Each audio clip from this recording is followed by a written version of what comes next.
Halo semuanya, jadi minggu lalu gue diundang ke sebuah perusahaan telekomunikasi untuk ngomongin tentang hidup minimalis dan hubungannya dengan produktivitas karyawan. Gue diundang ke sana mungkin karena gue sempat bikin video soal minimalism dan gue sekarang sedang melakukan hidup minimalis dalam semua aspek kehidupan gue.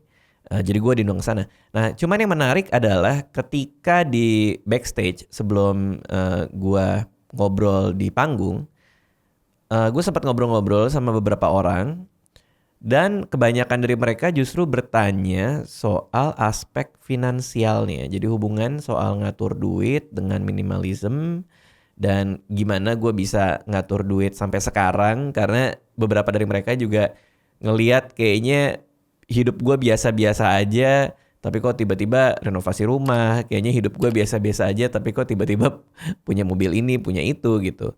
Uh, Akhirnya gue dalam obrolan itu gue sempat sharing dikit soal gimana cara ngatur duit dan gimana perspektif gue atau sikap gue terhadap duit gitu.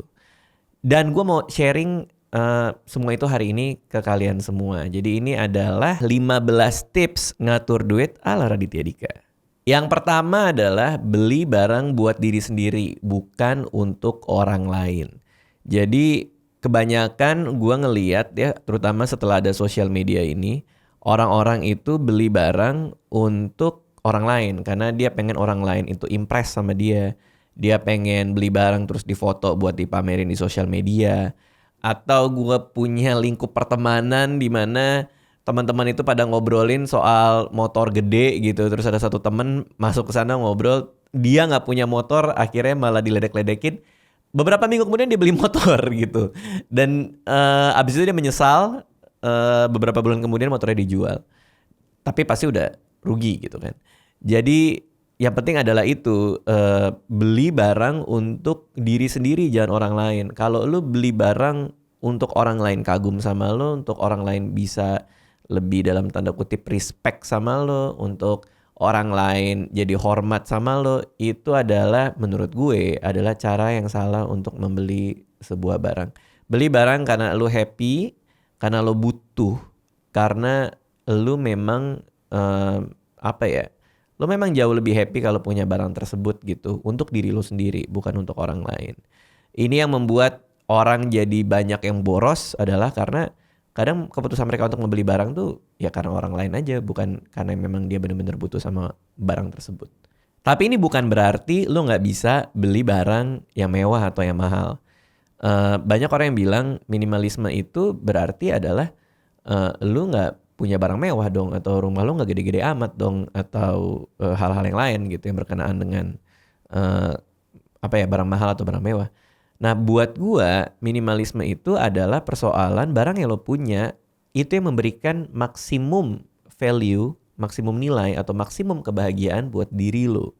Jadi kalau memang lo jauh lebih happy karena punya barang yang berkualitas, atau lo punya rumah yang semua ruangannya terpakai dengan baik, maka sah-sah aja lo untuk punya barang tersebut.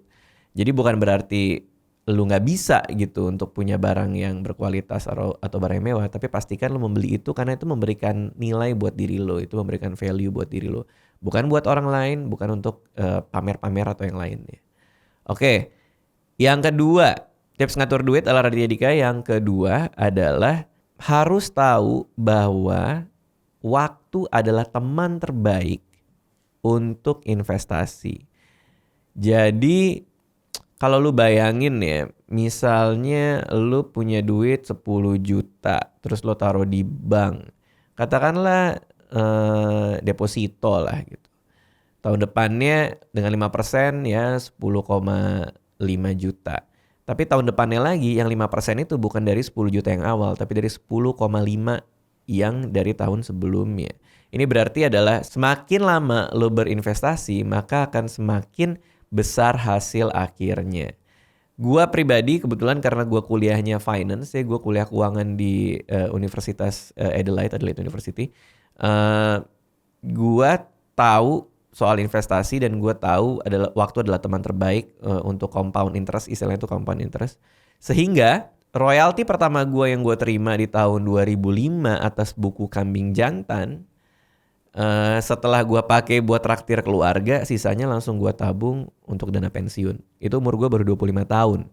Dan dan uang royaltinya itu ngebantu gue banget sampai sekarang kalau gue ngintip lagi ya gue udah bisa pensiun. Ya bukan karena duit royalti itu juga, tapi dengan uang-uang lain yang gue taruh di sana gitu. Jadi penting banget untuk tahu mulai sejak dini untuk berinvestasi. Yang ketiga, ini sebenarnya gampang banget ya. Ngatur duit itu cuman persoalan uang keluar harus lebih sedikit daripada uang masuk. Sebenarnya segampang itu. Ini berarti caranya ada dua. Lu ningkatin uang masuk atau lu menekan uang keluar. Itu yang orang-orang harus punya mindset bahwa yang penting hubungan keuangan pribadi yang sehat adalah untuk tahu bahwa uang masuk harus lebih besar daripada uang keluar. Ini yang keempat, dan ini bukan tips yang menurut gue bisa dilakukan oleh semua orang karena keterbatasan mungkin ya. Cuman gue cukup punya kemewahan untuk bisa melakukan ini. Tips yang keempat adalah sesuai dengan prinsip pribadi gue, yaitu gue gak mau ngutang dan gue gak mau dihutangin. Jadi ini benar-benar jadi prinsip yang gue jaga banget dari mulai gue awal kerja sampai sekarang. Ketika gue waktu itu mau beli mobil, yang gue pikirin adalah mobil mana, udah gak usah terlalu mahal, yang penting gue bisa beli tanpa ngutang. Kalaupun tidak mampu, berarti yang gue bisa lakukan adalah untuk kerja sebanyak-banyaknya, nabung lagi, investasi lagi untuk ngejar mobil yang gue pengen. Jadi gak usah terlalu mewah, gak usah terlalu mahal. Yang penting gue punya uang yang tidak usah gue dapatkan dengan cara berhutang. Pun sebaliknya, gue gak mau ngutangin orang. Jadi kalau misalnya temen SMA gue datang waktu itu, dia minta minjem duit, yang gue lakukan malah justru nanya, lo bisa ngapain buat gue kasih kerjaan aja mau gak gitu, supaya gak usah jadi utang gitu. Jadi gue bisa kasih duitnya, lo ngasih gue value, abis itu udah selesai, gue tidak akan minta duitnya lagi. Karena orang utang ke kita itu itu akan jadi tanggungannya dia. Banyak pertemanan rusak juga gara-gara utang dan uang. Jadi setiap kali ada orang mau ngutang, biasanya gue malah nanya, gimana lo kalau lo ngasih gue value yang lain aja, nanti gue akan kasih duit, kita nggak usah ada utang-utangan gitu. Tapi kalau misalnya ternyata tidak ada, ya tidak jadi utang juga nggak ada masalah kalau dia pun nggak mau gitu ya misalnya. Oke, jadi itu prinsip pribadi gue. Kalaupun lu mau ngutang, menurut gue mendingan lu berhutang untuk aset yang bertumbuh. Misalnya rumah. Jadi rumah itu salah satu aset yang menurut gue bisa aja lu utangin gitu. Kalaupun gue ternyata gak punya duitnya, gue punya keterbatasan, gue masih mau kompromi untuk berhutang demi rumah gitu misalnya. Tapi lagi-lagi jangan yang terlalu mahal, supaya ya rumahnya juga udah ngutang, masa beban per bulannya jadi banyak. Hindari berhutang untuk mobil. Menurut gua mobil itu adalah aset yang terus depresiasi tiap tahun. Jadi tiap tahun tuh nilainya turun. Jadi ngapain lo berhutang atas sesuatu yang nilainya turun. Kalau rumah lo berhutang atas sesuatu yang nilainya bertambah. Jadi menurut gua masih bisa dikompromikan. Tapi kalau bisa ya jangan ngutang. Kartu kredit, kalau gua menggunakan kartu kredit sehari-hari itu biasanya gue langsung bayar full 100% tagihannya per bulan. Gue paling lumayan sering lah gue pakai kartu kredit itu karena supaya gue bisa ngecek pengeluaran gue apa aja, kan tiap bulan kan dapat statementnya tuh. Jadi gampang lah buat gue untuk ngecek pengeluaran gue. Tapi tiap bulan langsung gue bayar 100%. Jadi jangan pernah sampai terjebak sama utang kartu kredit. Oke, yang keenam ya, tipsnya masih ada hubungannya sama kartu kredit dan perkartu-kartuan lainnya. Yaitu kalau emang lu bisa, ini yang gue lakukan pada awal-awal karir gue pas gue masih ngantor dan lain-lain. Kalau bisa bayar sesuatu itu cash. Jadi jangan debit ataupun jangan pakai kartu kredit walaupun lo bayarnya 100% tiap bulan. Kenapa? Karena ada penelitian yang bilang rasa sakit yang ditimbulkan dengan membayar barang melalui duit cash itu lebih tinggi daripada cuman pakai kartu. Jadi lo kalau misalnya beli barang harga 2 juta, handphone baru, pakai debit card, gesek terus pulang gitu misalnya. akan lebih beda gitu dibanding lo ngeluarin duit 2 juta ya, fisiknya ada di tangan lo terus lo keluarin tuh sakitnya beda, lo mungkin lebih nggak rela gitu untuk ngeluarinnya. Jadi itu tipsnya, usahakan bayar sesuatu cash gitu ya. Kecuali kalau lo punya fungsi-fungsi yang lain kayak gua kartu kredit ya untuk ngecek pengeluaran gua, ya itu mungkin beda soal. Tapi kalau bisa cash itu akan lebih sakit rasanya dibandingkan lo bayar pakai kartu ataupun kalaupun lo transfer. Tips berikutnya lagi adalah fokus ke penghasilan juga. Jadi kadang kalau misalnya kita lihat tips-tips personal finance atau keuangan pribadi, cara ngatur duit, kebanyakan dari mereka adalah gimana kita diajarin supaya berhemat. Tapi jarang yang ada membicarakan soal menambah penghasilan. Karena tadi rumus personal finance yang sehat itu dan paling mudah adalah uang keluar harus lebih sedikit daripada uang masuk. Lo udah bisa ngecilin uang keluar ya, sekarang gimana caranya ninggiin uang masuknya. Nah ini perlu kita pahami bahwa gaji itu tidak sama dengan penghasilan. Karena banyak banget orang yang gue lihat kalau ngobrol soal personal finance ke gue itu suka nanya gimana cara naikin gaji. Bukan gimana cara naikin penghasilan. Naikin gaji itu bisa selaras dengan naikin penghasilan juga gitu. Tapi penghasilan itu tidak melulu komponennya gaji. Lo bisa yang lain-lain. Lo bisa bisnis kecil-kecilan. Lo bisa buka online shop. Lo bisa jadi tutor atau lo ngajarin orang. Lo bisa bikin ebook dan lo jual tergantung bidang lo apa. Lo bisa bikin YouTube yang sesuai dengan profesi lo. Terus dapat uang, dapat iklan dari situ gitu. Jadi fokus gimana cara menambah penghasilan lo. Menambah penghasilan itu paling gampang adalah dengan membuka revenue stream yang berbeda berdasarkan keahlian yang lo punya. Jadi coba telah lagi keahlian lo apa, ada nggak bisa dijual dari situ. Tips yang ketujuh, pelajari instrumen-instrumen investasi dan hubungannya dengan tujuan finansial. Ya, misalnya gini, kalau misalnya tujuan finansialnya adalah dalam setahun lo mau beli handphone baru harga 7 juta, terus lo mau invest. Investasilah di instrumen yang resikonya tidak terlalu tinggi.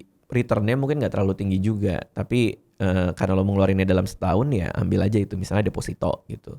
Kalau misalnya buat pensiun kayak gue dari umur 25 tahun sampai sekarang gue udah 34, semua gue taruh di instrumen saham. Kenapa? Karena saham volatilitasnya ya naik turunnya itu sangat kenceng kalau jaraknya itu pendek. Tapi kalau misalnya kita bicara tahunan di atas 5 tahun sampai 10 tahun, volatilitasnya itu kalau secara grafis dia seharusnya akan tidak terlalu berasa gitu. Karena gue beli di poin ini, gue jual di poin belakang, pasti grafiknya akan naik gitu. Ya nggak pasti lah, biasanya lah.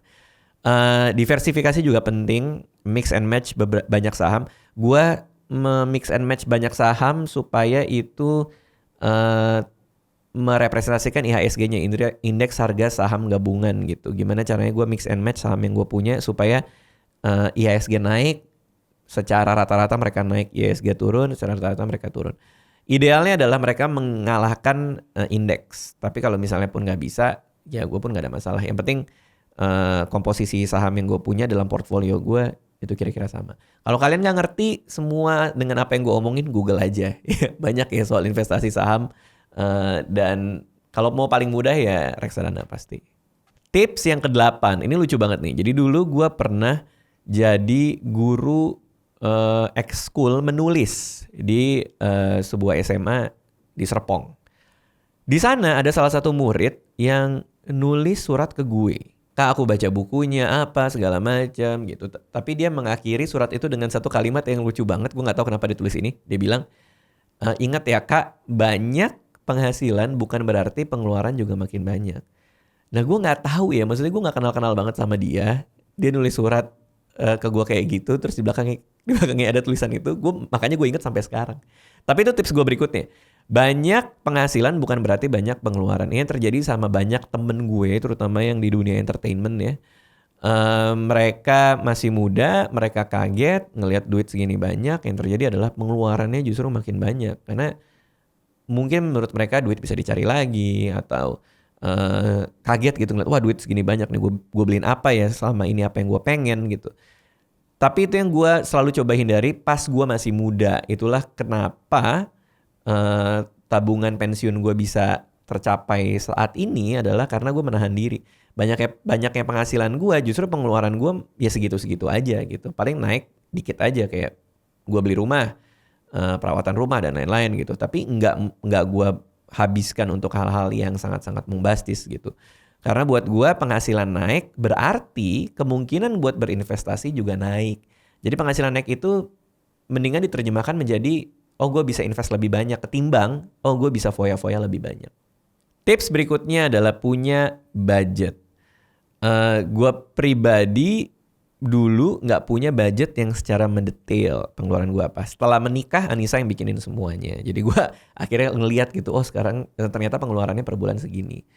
Nah, cuman yang gue lakukan dulu adalah budgetnya inilah budget investasi. Jadi gue selalu mengalokasikan minimal 10% dari penghasilan gue untuk investasi.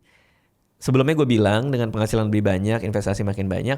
Gue bahkan pernah sampai pada suatu masa di mana investasi gue itu 70% dari penghasilan gue.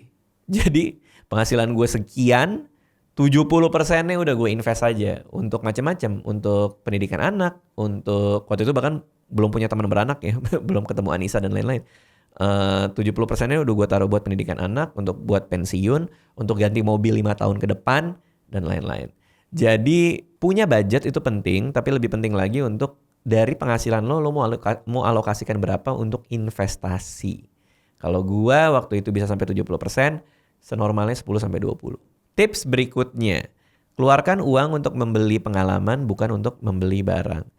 Ada riset yang gua baca bahwa dengan membeli pengalaman, kebahagiaan lo dapat akan lebih banyak ketimbang membeli barang. Misalnya, lo berlibur, atau kayak gue sering banget makan sama adik-adik gue, sama keluarga gue ngeluarin duit untuk membeli pengalaman makan bersama keluarga gitu. Itu akan jauh lebih membahagiakan lo dibandingkan lo membeli sebuah barang. Kenapa? Karena pada awalnya gue juga pas gue baca riset itu gue ngerasa kayak masa sih bukannya gue punya barang gue bisa pajang. Kalau pengalaman, kalau liburan tuh ya sekali lewat udah selesai gitu. Tapi ternyata emang kebahagiaan itu lebih membekas kalau lo membeli pengalaman gitu ketimbang beli barang. Itu yang gue rasain sendiri juga gitu.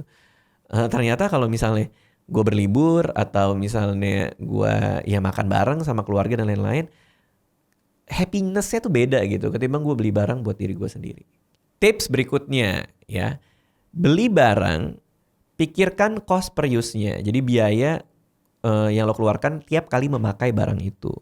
Kalau misalnya lu beli ikat pinggang harganya 1 juta tapi bisa dipakainya itu cuman 1 tahun habis itu dia langsung rusak, maka lebih baik beli barang ikat pinggang yang berkualitas sekalian, yang mewah sekalian, harganya 10 juta tapi bisa lo pakai 15 tahun.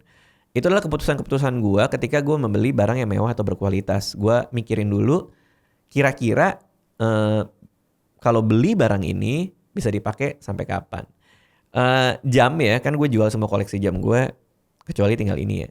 Jam ini mahal, cuman gue bisa pakai seumur hidup. Jadi gue bisa pakai jam gue ini sampai gue meninggal dan bahkan bisa gue wariskan ke anak gue karena gue tahu dia seberkualitas itu sehingga dia tahan lama sampai segitunya. Paling gue servis selama 10 tahun sekali. Habis itu dia bisa tampak seperti baru lagi. Jadi makanya jam ini bisa gue wariskan atau gue bisa sampai pakai atau gue bisa pakai sampai mati gitu ya. Gue belum ngitung sih dari harga jamnya dipakai per hari sampai mati berapa ya. Cuman yang jelas pasti akan jauh lebih lebih menenangkan diri gue untuk berinvestasi pada barang seperti ini. Tips berikutnya adalah usahakan kalau belanja itu sendirian. Kenapa? Karena kalau sama temen, kadang-kadang temen tuh suka ngasut tuh. Kayaknya kerenan ini deh, ini lebih bagus di lo deh.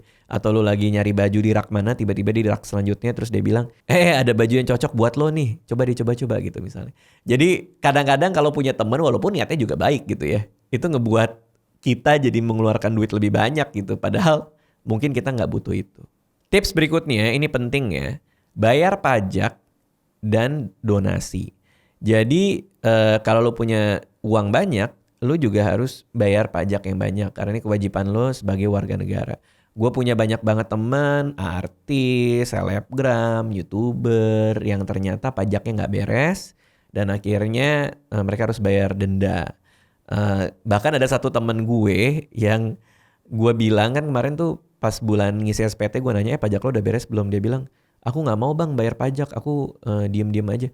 karena prinsipku adalah nanti duit pajak dikorup apa segala macam. Buat gue itu hal yang sangat salah ya, karena kewajiban kita adalah bayar pajak, kita awasi penggunaannya. Bukan berarti kalau ada berita soal duit dikorup kita jadi nggak ngasih gitu, tapi kita harus sebagai warga negara, duit itu akan dipakai untuk bangun tol, untuk jaminan kesehatan dan lain-lain. Jadi jangan sampai lu punya penghasilan yang semakin besar tapi malah nggak bayar pajak, nanti malah kena denda, dan itu juga ya nggak pas aja sih buat gue sebagai warga negara. Lalu donasi. Soal donasi, gue ngerasa dengan memberikan duit ke orang yang lebih butuh itu kita akan dapat kebahagiaan yang lain. Kebetulan Anissa termasuk orang yang sering banget donasi ya. Kalau ada berita apa segala macam dia donasi gitu. Kadang gue juga ikutan. Dan memang kebahagiaannya beda gitu. Happiness levelnya tuh beda.